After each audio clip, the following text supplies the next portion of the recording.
美国农场被狼袭击，为了防狼，农场主竟然不买牧羊犬，而是养了几头驴。难道吃草的驴竟然比狼还厉害吗？这个位于科罗拉多的农场，从去年12月以来就不断遭到野狼的袭击。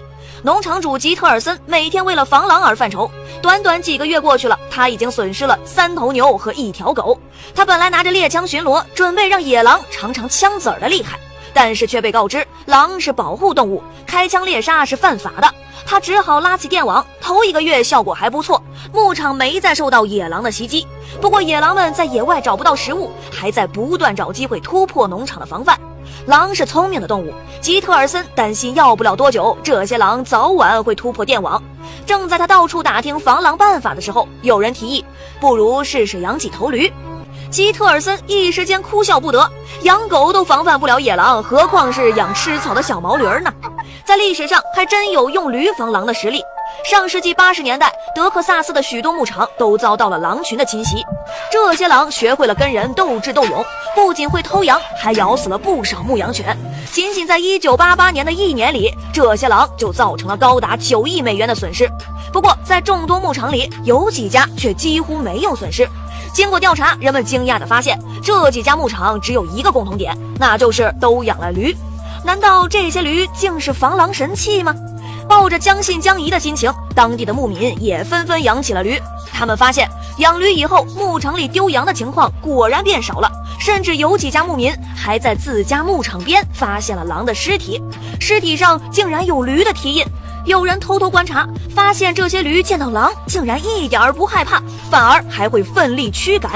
狼虽然是肉食动物，但一般体重最多100斤，对付羊和狗还算可以，但600-700斤的驴却对狼形成了全面压制，加上不服输的倔脾气，一定会把狼打退才罢休。最近网上还流传着一段视频，一头驴为了给自己的孩子报仇，竟然踢死了狼，还叼着狼的尸体甩来甩去的泄愤，可见驴的战斗力之强啊！经过一番思考，吉特尔森决定买几头驴试试。刚把小驴运到牧场的时候，他的心都快凉了一半。这些小驴一副悠闲慵懒的样子，除了吃草，对一切都不感兴趣，看上去不怎么机灵。这样子能防得住狼吗？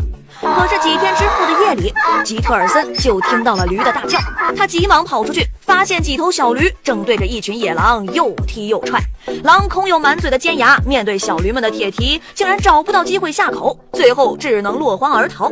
而小驴们又淡定地回去睡觉了。这回呀，吉特尔森终于放下了心。又过了几天，他还发现这些小驴不仅防狼效果好，而且饲养成本也低，买一头驴要花500美元，而牧羊犬呢，起码要1000美元。而且养狗要尝喂肉，养驴却只需要饲料，甚至牧场上的草也够吃。另外，驴的寿命能达到25甚至30年，将近是狗的2倍。看来呀，这几只小驴真是养对了。这可真是小小毛驴不张扬，看家护院把狼防啊！关注胖虎，看更多趣味科普，咱们下期再见。